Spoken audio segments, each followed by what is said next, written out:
kalau ingin masuk surga apa? Man tabi'a minkum yawma janazah, mengantarkan jenazah. Jadi kalau ada orang yang meninggal dunia, ya, buaya diantarkan jenazahnya, gitu ya.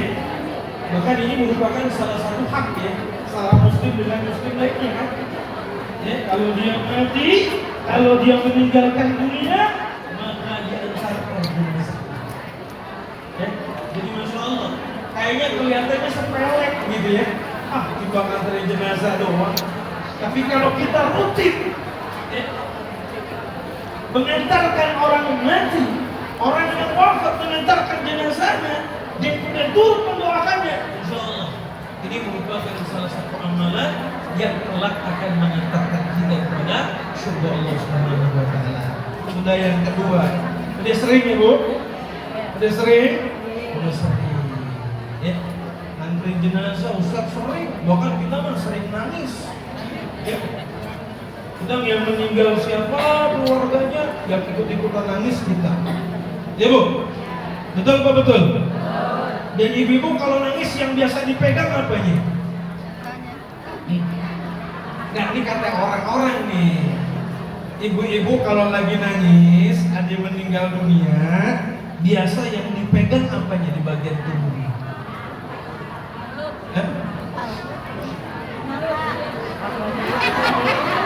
Betul?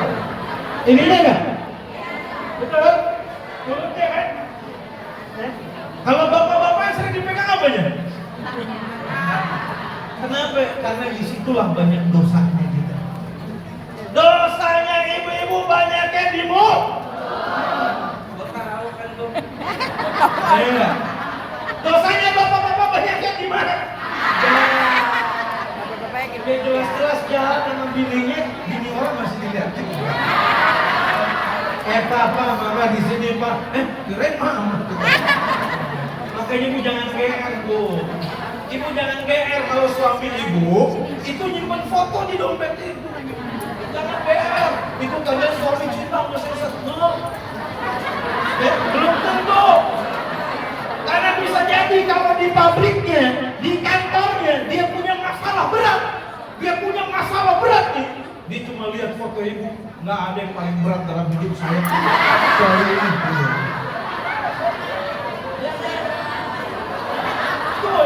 Satu. Yang kedua apa? Bisa jadi. Kenapa dia bawa foto ibu, belakangan dia udah lupa wajah ibu. Sehingga kalau dia lagi bayar di supermarket dia nyocokin. Mirip bini gua atau bukan? Hampir dipanggil Neng. Ya? Hampir dipanggil ayam mbak kan gitu. Mirip-mirip, makanya dia buka. Kenapa Pak? Jadi sering-sering ngasih makan orang miskin ya. Oh, nggak dihitung besarannya. Saya biasa coba ngasih berapa bungkus, berapa kali makan, atau mungkin mohon maaf ya, saya ngasihnya hanya seminggu sekali Ustaz dengan program sejumpa, nggak apa-apa. Ya, mudah-mudahan. Walaupun dalam hadis ini memang ini pertanyaan harian, Rasulullah menyebutkan. Ya. Baik, itu yang ketiga. Yang keempat, kalau ingin masuk surga apa? Amalan berikutnya menjenguk orang sakit. Ibu ya kalau ada yang sakit dikit ya Bu, nggak ada taklim dijenguk. Apalagi kalau temannya itu udah 2 minggu nggak datang taklim, pasti dijenguk. Betul Bu? Betul Bu? Siapa yang menjenguk orang sakit? Dalam sebuah hadis Rasulullah SAW mengatakan, kalau dia menjenguk orang sakit, maka apa? Malaikat berjumlah 70.000 malaikat itu akan mengiringi dan mendoakannya. Itu hadisnya, hadisnya hadis sahih. Jadi barang siapa yang menjenguk orang sakit di pagi hari, maka dia akan diiringi dan didoakan oleh 70.000 malaikat. Ketika dia menjenguk orang sakit di sore atau di malam hari pun juga begitu. Makanya sunnahnya menjenguk. Oleh karena itu apa? Menjenguklah orang yang sedang sakit. Jadi kita kadang-kadang karena mikirannya macam-macam jadi nggak jenguk. Ya? Gitu ya? Karena kepikirannya macam-macam nih. Kalau jenguk, waduh harus beli ini itu. Ya, padahal nggak juga. Ya, boleh jadi orang yang dijenguk itu sudah senang dengan kita begitu. Ya, kita memberikan doa. Ini enggak, gitu ya, kepikirannya pasti mau bawa ini, mau bawa itu. Tapi emang ada juga sih kadang-kadang ya. Ya mah udah jenguk, ya, udah nggak bawa apa-apa, pakai banyak nanya lagi. Ya, Ji, apa yang lu rasa Ji? Kagak ada yang gua rasa, lu kagak mau apa-apa. Kalau lu gua jeruk kan ada juga yang gua rasa. Ya kan? Oh jeruk asem gitu kan. Kalau lu bawa apel kan ada juga gua rasa, lu kagak bawa apa-apaan katanya. Ya, gitu kan. Ini mah buah tangan aja. Tapi sunahnya menjenguk orang sakit dan kemudian mendoakan. Karena biasanya orang kalau lagi sakit itu butuh ya, orang untuk menguatkan dirinya. Ya, agar apa? Agar semangat untuk bisa sembuh. Gitu kan? Nah ini ibu sekalian dari Allah Subhanahu wa taala. Oleh karena Rasulullah SAW bersabda menjenguk orang sakit. Ya.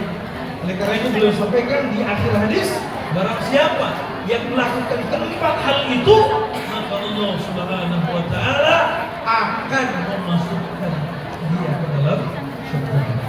Ini hadis yang pertama. Hadis yang kedua. Tadi hadisnya dilakukan oleh Imam Muslim ya. Oleh Imam Muslim. Kemudian hadis yang kedua, apa saja amalan yang bisa mengantarkan kita masuk ke dalam surga Allah Subhanahu wa taala. Nah, ini kalau hadis ini saya yakin juga sudah populer. Ya, suatu ketika Rasul berkumpul dengan para sahabat, maka Rasul sallallahu alaihi wasallam bersabda, "Ayyuhan nas, wahai manusia, afsus salam, wa aqimut ta'am, wasilu arham, wa sallu bil lail wan nasu niyamun, tadkhulul jannata bis salam." Rawahu Tirmizi, diriwayatkan oleh Imam Tirmizi. Apa terjemahannya? Wahai manusia, sebarkan salam. Satu. It'amut ta'am, memberi makan. Dua. Wasilu arham. Tiga. Jalin hubungan silaturahim. Wasallu bil lail wan nasu niyamun. Salatlah di malam hari di saat manusia sedang tertidur. Apa kata Nabi? Tadkhulul jannata bisalam. Masuklah kalian ke dalam surga yang penuh dengan keselamatan. Apa yang pertama amalannya? Sebarkan salam. Ibu? Bu? Bu? Kalau ketemu ucapkan salam. Sebab salam itu doa. Salam itu adalah merupakan ungkapan yang disampaikan oleh malaikat kelak kepada penghuni surga. Ya. Ini ya. Jadi apa? Kalau bertemu ucapkan salam. Ya, apalagi kita sesama muslim ucapkan salam. Jangan cuma semangat pagi, gitu kan? Ya, assalamualaikum, waalaikumsalam, selamat pagi, apa kabar? Tapi cukup sih kalau masalah. Ya. Sebab salam itu doa. Salam itu merupakan kalimat thayyibah, kalimat yang baik. Masya Allah. Maka kalimat yang baik yang kita ucapkan, dia akan mendapatkan pahala di sisi Allah Subhanahu wa taala. Ya, jadi itu yang pertama ya, ucapkan salam. Makanya dalam Islam, mana yang lebih utama kalau setiap muslim bertemu? Mana di antara yang paling utama? Yang terlebih dahulu mengucapkan salam. Ya, bahkan sampai Nabi ajarkan. Ya, siapa kira-kira yang berada dalam posisi mengucapkan salam duluan? Kalau hadisnya gini bunyinya, yusallimu raqibu 'ala al-mashi wal mashi 'ala al-qa'id wal qalil 'ala al-qa'id. Ya, yang naik mobil, yang berkendaraan mengucapkan salam kepada yang jalan. Yang jalan mengucapkan salam kepada yang duduk. Yang sedikit mengucapkan salam kepada yang lain. Itu kaidahnya. Jadi kalau yang naik motor nih, ucapin salam yang jalan. Waalaikumsalam, roh. Mau kemana roh? Waalaikumsalam. Ya saya mau ngaji. Nah gitu ya. Namanya Munawarroh. Gitu ya. Jadi itu kan. Ya. Jadi ucapkan salam yang jalan pada yang duduk. Ya. Ucapin salam apa? Ngomongin gue, gitu kan? Ya, itu yang pertama ya, ucapkan salam, sebarkan salam. Yang kedua, kata Nabi, kita ta'am. Sama mirip dengan hadis yang sebelumnya saya bacakan, memberi makan orang yang membutuhkan, fuqara wal masakin, anak-anak yatim dan orang-orang mustad'afin, kita beri makan. Dan yang ketiga, ini dia, silaturahim. Kalau ingin masuk surga, perbanyak silaturahim. Jelas? Jelas? Sila itu maknanya hubungan, rahim itu maknanya perut. Jadi silaturahim yang benar itu sesuai dengan hadisnya menjalin hubungan kepada kerabat, saudara dan kerabat kita. Jadi sebetulnya ya, mohon maaf ya ibu sekalian, saya ingin mengoreksi. Memang makna silaturahim yang benar itu kepada kerabat. Saya berkunjung ke rumah mak saya, itu silaturahim. Saya berkunjung ke rumah abang saya, empok saya, encing saya, mamang saya, bibing saya. Itu yang benernya silaturahim. Tapi kalau saya main ke rumah Bu Lura, ibu majelis taklim, sebetulnya itu mah aslinya. Kalau sesuai dengan hadisnya, bukan itu silaturahim. Kalau itu mengunjungi. Kalau silah itu hubungan rahim itu. Makanya kalau ingin mendapatkan silaturahim, jangan gengsi berkunjung ke rumah saudara. Wah, saya kan info Ustaz, masa saya datang ke rumah adik saya? Nah iya loh. Nah kalau ibu mau dapat pahala, betul. Nah perlu gengsi ibu merasa kakak. Oh saya empoknya, saya abangnya. Saya Masya Allah. Saya karena mendengar hadis itu, tahu hadis itu, saya nggak pernah gengsi kok keliling ke rumah adik saya. Karena saya mau dapetin pahalanya. Kadang mereka yang kaget, maaf ya bang, udah lama nggak ke rumah abang, apa? Gitu kan? Padahal abang kan lagi sibuk, nggak juga, gitu kan? Itu kalau mau dapat pahala lagi. Terus gimana dia Ustaz kalau kita main ke rumah tetangga kita, itu mah berimpi. Itu mengunjungi namanya, ya jelas ya. Tapi kalau tetangganya adik kita, mbok kita, insya Allah kita dapat pahala silaturahim. Sebab Rasulullah SAW bersabda, "Man ahabba an yubsata lahu fi rizqihi wa yus'alahu fi athari, falyasil rahim." Barang siapa yang ingin rezekinya dimudahkan dan usianya dilanggengkan oleh Allah Subhanahu wa taala, maka hendaklah dia bersilaturahim. Contoh nih, ya, ada ponakan tinggal di Jawa, ya, ada ponakan tinggal di Jawa, pamannya merantau ke Bekasi jadi orang sukses. Apa kata bapaknya di Jawa? Udah, lo ke Bekasi, di situ ada Pak D. Kan kamu udah tamat SMP, silaturahim ke rumah Pak D. Betul. Begitu dia ketemu Pak D-nya, ngobrol-ngobrol, ditanya udah lulus sekolah, udah. Kata Pak D udah kerja belum? Pas kerjanya di perusahaan Pak D. Tuh. Jadi mudah nggak rezekinya tuh? Ya minimal kalau ke rumah orang, rumah keluarga, ya makan siang nggak dapat lah kalau pas siang gitu ya. Tuh tega banget, abang lo kemarin kagak disetiap makan kan gitu kan? Gitu ya. Itu yang ketiga, silaturahim. Yang keempat, yang terakhir, apa kata Nabi? Sholat malam. Sholat tahajud. Kalau ingin masuk surga, ayo semangat sholat tahajudnya. Sebab sholat tahajud itu, sholat malam itu adalah kebiasaan orang-orang soleh sebelum kita. Ya, Bu. Banyak orang, ada orang yang anak-anaknya sukses. Ya, itu apa? Saya dapat cerita, ada beberapa orang, ya, yang anak-anak mereka sukses itu ternyata apa? Yang ba'da tahajud didoain satu persatu. Saya dapat cerita dari teman saya seorang ustaz, kebetulan alumni dari Madinah. Dia setiap bulan ngisi pengajian rutin di sebuah keluarga. Jadi ada pengajian keluarga besar. Yang ngumpul di situ kakek, nenek, apa kalau orang Jawa, yang itu dia. Itu anak-anak, cucu, cicit, sebulan sekali. Ya. Ini anaknya si nenek ini jumlahnya ada 9. Semuanya sukses. Anak pertama jenderal bintang 3. Anak kedua dirjen eselon 1 pejabat. Anak ketiga dosen pasca sarjana. Anak keempat, kelima semua sukses. Padahal apa? Beliau tinggal di kampung. Ya profesinya apa? Guru ngaji TPK. Suaminya apa? Si Mbah hanya pegawai KUA. Begitu ditanya, Mbah, yang putri rahasianya apa? Katanya orang Jawa ini. Tidak ada. Cuma saya setiap malam sholat malam tahajud, setiap tahajud itu saya sebut nama anak saya satu-satu. Dan saya sebutkan keperluan dan kebutuhannya.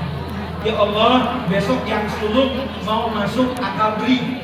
Ya Allah, mudah-mudahan ya Allah, Kau maha tahu ya Allah, kami dari keluarga miskin, gak punya apa-apa. Allah mudahkan. Sekarang jadi jenderal, ya bintang 2 atau bintang 3. Pada saat diceritakan berapa tahun masih bintang 2. Jadi sekarang sudah bintang 3. Memang semua 9. Makanya hasilnya apa? Itu semua cucunya itu nggak ada yang berani lewat di depan mbahnya, walaupun jaraknya jauh sedikit, karena diajarin hormat sama orang tuanya bahwa papa, mama, ibu, bapak nggak akan bisa seperti ini kalau bukan karena doa, ya kalau bukan dari eyang kakung dan ibu. Ya, tahajud. Apa bu? Tahajud. Begitu ya? Cukup kayaknya nih. Ya. Udah belum? Saya udah mulai gerah juga. Alhamdulillah. Kita doain mudah-mudahan tahun depan kalau ngaji kesini lagi AC-nya lebih banyak. Ya. Minimal kalau nggak AC yang ditempel ada AC standingnya ya. Mudah-mudahan Allah. Mudah-mudahan Bulura banyak rezekinya. Ya, insyaallah mudah-mudahan Desa Mekarsari insyaallah banyak rezekinya ya. Mudah-mudahan ibu-ibu ngaji besok-besok kesini lagi nggak pakai kipas. Ya. Emang kipas tuh enak ya? Enak kan kipas? Apalagi kalau kipas jadi tahu kipas. Udah kurang nyampe. Baik, itu 4 hal ya. Jadi ada berapa tuh? Ada 8 ya? Udah 2 hadisnya, cukup deh. Tinggal kita laksanain, tinggal kita aplikasikan. Mudah-mudahan Allah kumpulkan kita semua di dalam surga. Sebab kalau ngaji panjang-panjang, kalau nggak dikerjain nggak percuma. Betul? Makanya nih terakhir, udah terakhir aja Ustaz. Ya. Apa hal? Tadi kan hal-hal yang bisa memasukkan kita ke surga kan?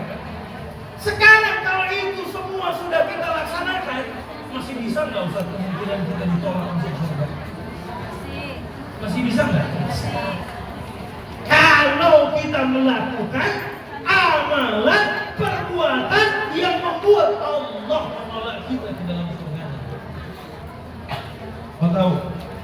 Kau tahu? Apa saja hal-hal yang membuat kita tidak masuk surga? Mau tahu? Kita akan dengarkan setelah pesan-pesan berikut. Saya dengar. Gak ada iklannya ya? Kira iklannya ini lagi gitu kan? Baik, 1. Apa yang membuat kita terhalang masuk surga setelah banyaknya amal soleh yang kita lakukan? Ya. Apa? Nih. Oh, padahal nunjuk doang ya. Ulur. Satu ketika dalam sebuah hadis sahih ya, hadis yang kuat posisinya. Nabi ditanya ya oleh sahabat. Punten ya, ini agak serius nih. Ya. Kalau tadi udah serius juga. Ya Rasulullah, saya punya tetangga perempuan ibu-ibu. Ya, di sahabat. Sholatnya rajin, puasanya rajin, sedekahnya rajin. Yang dimaksud sholat rajin di sini bukan cuma 5 waktu ya. Berarti apa? Perempuan yang diceritakan oleh sahabat ini kepada Nabi itu tandanya apa? Sholat sunnahnya rajin. Puasanya rajin. Berarti apa? Puasa sunnahnya rajin. Sedekahnya rajin. Berarti sedekahnya rajin. 3 ya. Puasa, sholatnya rajin. Apa? Yang kedua? Puasa. Puasanya rajin. Yang ketiga? Sedekahnya rajin. Wah, ini masya Allah nih. Kita demen nih ngaji begini nih. Ya pada nyambung gitu kan. So kalau nggak nyambung bahaya. Jaka sembung bobolok. Jaka sembung bobolok. Nggak nyambung berblok-blok jauh. Apa dong? Jadi ini ya. Ya Rasulullah, saya punya tetangga ibu-ibu. Salatnya rajin, puasanya rajin, sedekahnya rajin. Tapi ya Rasulullah, dia suka menyakiti hati tetangganya dengan lisannya. Apa jawab Rasulullah SAW? Dia benar, dia di neraka tempatnya. Sakitnya tuh di situ. Salat rajin, puasa rajin, sedekah rajin. Karena mulutnya menyakiti tetangganya, mulutnya menyakiti saudaranya. Hati-hati. Kemudian masih berlanjut ya hadisnya. Ya Rasulullah, saya punya tetangga satu lagi, ibu-ibu ya Rasulullah. Sama. Ya memang begitu hadisnya. Ya. Sholatnya biasa, puasanya biasa, sedekahnya biasa. Maksudnya biasa aja tuh ya sekedar kewajiban aja. Ya paling sholat sesekali lah sunnahnya ya. Sholat sunnahnya nggak banyak, sedekahnya juga nggak banyak, tapi ada. Puasa sunnahnya nggak banyak, tapi ada. Tapi dia berbuat baik terhadap tetangganya.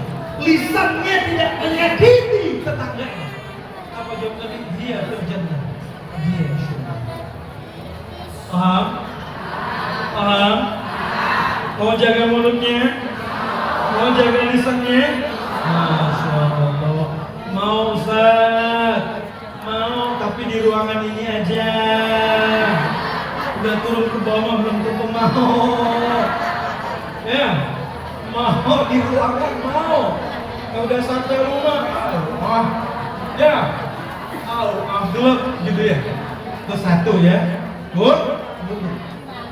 Oleh karena Rasulullah SAW pernah bersabda, ditanya, apa wahai Rasulullah yang paling banyak memasukkan orang ke dalam neraka? Al-fam, mulut, wal-farj, kemaluan. Hati mulut. Mulutmu harimau untuk mata Indonesia. Tapi kalau Islam mengatakan mulutmu surga dan neraka. Hati ya, siap nih jaga mulutnya nih. Kalau ngomongin sebelah kiri kanan sekarang minta maaf. Ipah, mohon maaf ya Pak, kemarin mau ngomong mulut Pak. Romlah, maafin ya Romlah, maafin. Rom, maafin ya Rom, ya. Gitu kan, Rom, Rom, maafin lo ya, gitu ya. Begitu kan, maafin gua. Begitu kan, Soda, maafin Soda. Semua disebut ya. Enak, maafin gue jangan ya. Ini yang pertama yang menghalang kita surga. Makanya tadi ibu kalau nangis sering pegang. Yang kedua, kenal Ustaz ibu-ibu aja lah kan zamannya ibu-ibu. Kalau ada bapak-bapak, bapak saya sendiri. Ini karena ibu-ibu semua kan kita ambil temanya tentang ibu. Bapak kan urusan saya di belakang. Yang kedua, apa yang menghalangi kita masuk surga? Udah pernah dengar hadis ketika Nabi pulang Isra Mi'raj, Nabi bawa oleh-oleh. Salah satunya apa? Allah menampakkan terhadap Nabi SAW surga dan neraka. Ingat? Ya, apa yang ditampakkan Allah ketika Nabi berada di Sidratul Muntaha? Allah tampakkan neraka. Apa kata Nabi? Di antaranya, aku melihat banyak di antara penghuni surga itu adalah kaum wanita. Wow, dari kali ini nampaknya. Orang Medan ngeri kali ini nampaknya. Jadi di neraka itu banyak perempuan, banyak wanita. Apa karena sekarang jumlah wanita lebih banyak dari laki-laki? Tapi hadis ini tidak menyebutkan itu. Lalu sahabat bertanya, kenapa wahai Rasulullah? Kenapa? Sebab apa? Mereka seringkali tidak bersyukur terhadap apa yang diberikan oleh suami-suami mereka. Ini uang belanja 100.000 hari ini. 100.000 dapat apa? Ini sebelum beras naik ya, sebelum telur naik ya. Ya dapat banyak bu, 100.000 mah. Telur juga sebelum 33.000 masih 20.000 kan? Ya, dapat banyak. Gitu, ini dikit-dikit, satu syukur. Dikasih uang belanja 200.000 sehari nggak cukup. Dapat apa uang belanja segini? Ada bilang gitu nggak di sini? Dikasih uang belanja sama suami sehari 200.000, bilangnya nggak cukup apa? Ini kagak bersyukur banget nih. Ibu, kecuali suaminya bilang gini, Neng, ini duit 50.000. Pokoknya ntar gua sore pulang kerja, gua mau minta makan opor ayam, sop iga merendang. Nah ini baru suami kurang ajar. Udah ngasih gocap, mintanya opor ayam, sop iga merendang. Kira-kira istri soleha bisa nggak mewujudkan ini? Bisa. Begitu suami pulang sore, dia makan itu ya, dia makan apa namanya opor ayam, dia makan rendang beberapa potong, dia bilang ini baru istri ayah itu istri Abi yang paling hebat, ibu soleha, masakannya mantap semua, tapi dia lupanya kartu ATM-nya hilang satu. ATM permata juga nggak ada dari pagi. Ya, makanya secara fikih boleh nggak nyuri duit suami? Nah, yang bilang boleh ngajinya keren. Boleh, ada hadisnya. Dibolehkan yang mencuri uang suami untuk kebutuhan rumah tangga dengan catatan apa? Suaminya pelit. Ada yang suaminya pelit di sini? Kalau ada yang pelit, ikut sama taklim saya deh, kajian saya gitu ya. Jadi itu ya. Wah ini suami pelit nih, nggak boleh ya. Emang nyari duit banyak-banyak buat siapa sih? Kalau bukan buat bini sama anak-anak ini deh. Kecuali dia punya bini lain, saya nggak tahu deh. Jadi itu. Jelas ya. Yang kedua bu, jangan sampai nggak bersyukur dengan apa yang diberikan suami. Ya. Nih, naik belanja 200.000, 100.000, alhamdulillah. Ya sesuai aja. Kalau dia nanya, aku cuma dapat beginian, apa kasih cuma tuh. Apa kalau gopek lagi ceritanya kan? Kalau gopek, kalau 500.000 setiap hari mau belanja, itu sederhana pindah ke rumah. Udah kayaknya nih, dicoba ya di jam 11 nih. Nah ya. Kan nggak usah banyak-banyak, tapi kebanyakan muntah. Yang penting kita laksanain. Terakhir yang ketiga. Siap nih dengerin yang ketiga nih. Terakhir ya. Apa yang menghalangi kita masuk surga? Siap dengerin. Tapi siap sakit hati nggak? Ya enggak katanya. Ya siap. Tapi ini serius loh hadisnya ini. Milu udah selesai kan? Rasulullah sallallahu alaihi wasallam bersabda, "Salatun la yukallimuhumullahu yawmal qiyamah wa la yuzakkihim wa lahum 'adzabun 'adzim." Ada 3 golongan kelompok di hari kiamat yang Allah tidak akan ajak mereka bicara. Dan Allah tidak akan mensucikan mereka dari dosa-dosa mereka. Dan Allah bakal menimpakan kepada mereka azab yang pedih. Apa salah satu golongan itu? adalah orang yang tidak akan memilih pemimpin kalau dia tidak mendapatkan uang terlebih dahulu. Gua pilih lo, tapi lo kasih gua dulu. Ayo, siapa yang terima amplop? Terima amplop. Terima amplop. Tobat, minta ampun sama Allah, balikin. Kalau nggak masukin ke mesin, masukin ke tempat lain. Kalau tidak, saya nggak tahu, tapi Allah Maha tahu. Ini hadis sahih, Rawahu Muslim, nomor hadis 7212. Ayo, ya Allah, saat jadi tegang begini kita ngaji nih. Ya Allah, jadi tegang begini. Karena ngaji dulu. Allah Maha penerima taubat. Ya, Allah Maha penerima taubat. Ya udah sekarang mau udah terima deh, balikin. Karena udah masuk perutnya, balikin. Muntahin nggak mungkin. Deh, balikin tuh. Kasih deh ke orang lain. Atau beliin apa? Atau balikin ke apa yang ngasih. Balikin nih, nggak jadi. Kalau dimakan ya udah balikin. Gue takut daripada di akhirat nggak diajak ngomong-ngomong. Daripada nggak dibersihin dari dosa-dosa. Bahkan dikasih siksa yang pedih. Percuma, gue udah sholat, gue udah puasa, gue udah sedekah, cuma gara-gara begini. Makanya ada lagunya tuh ya, balikin, balikin. Ada tahu lagi. Udah balikin aja deh pokoknya deh. Tiga ya. Tapi biar ada 4 juga lah, dari tadi 4 ya. Nah, terakhir yang keempat. Apa yang menghalangi kita masuk surga? Terima kasih, Bu Lurah. Tadi udah diingatkan sama Bu Lurah tuh. Ya, bahaya apa anak-anak ya terkait dengan, bahkan bukan cuma tadi tawuran ya, tapi mohon maaf seks bebas ya. Nah, saya ingat hadisnya. Nabi bersabda ada 3 golongan ya yang Allah tidak akan masukkan dia ke dalam surga. Satu, mudhibatul khamr, orang yang kecanduan minuman keras sampai dia mati, dia mabuk terus. Kecuali kalau dia mati dia udah sempat taubat, ini lain. Tapi begitu dia mabuk mati dalam keadaan mabuk, ini dia kemungkinan masuk pada golongan yang pertama. Allah haramkan dia masuk ke dalam surga. Yang kedua adalah dayyuth.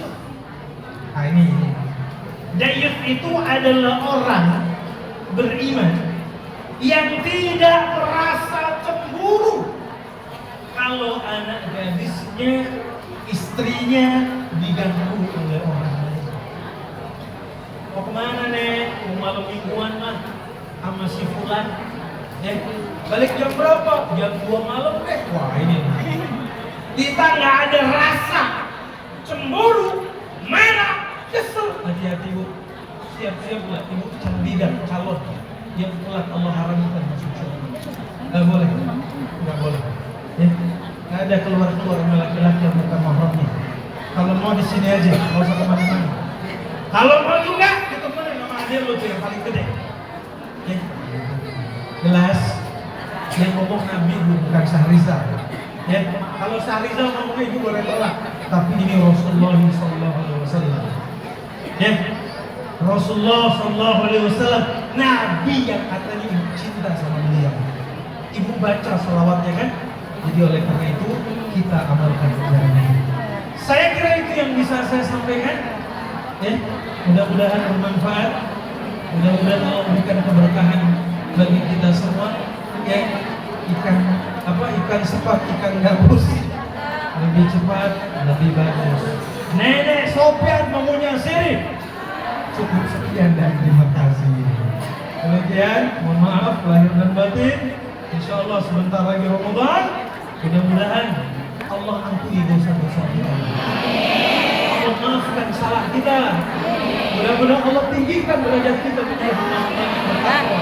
Jadi insya Allah bu, mudah-mudahan kalau hari ini kita berkumpul di sini nih, di ruangan Bu Lurah nih, ruangan desa Mekarsari, mudah-mudahan kelak di akhirat Allah kumpulkan kita di surganya. Amin ya rabbal alamin. Dan ingat, kalau ibu duluan surga, jangan lupa sama saya. Ya, kalau ibu ngelewatin, itu guru saya ketinggalan. Ya Allah, ya Rabb, tolong guru saya juga. Ya, jangan lupa sama saya, Bu ya. Jangan lupa, kali aja ibu ada amalan yang membuat ibu lebih cepat masuk surganya dari saya disuruh. Nah, saya mungkin ada nih yang kira-kira bikin lambat nih kan. Nah, jadi ya, mudah-mudahan ibu Allah ampuni dosa kita, amin. Mudah-mudahan mempertemukan kita semua. Saya kira itu yang bisa saya sampaikan. Mohon maaf lahir batin, ya. Mohon maaf atas hal-hal yang kurang berkenan. Aku qouli hadza astaghfirullahalazim li wa lakum. Wallahu muwaffiq ila aqwamit thariq. Assalamualaikum warahmatullahi wabarakatuh.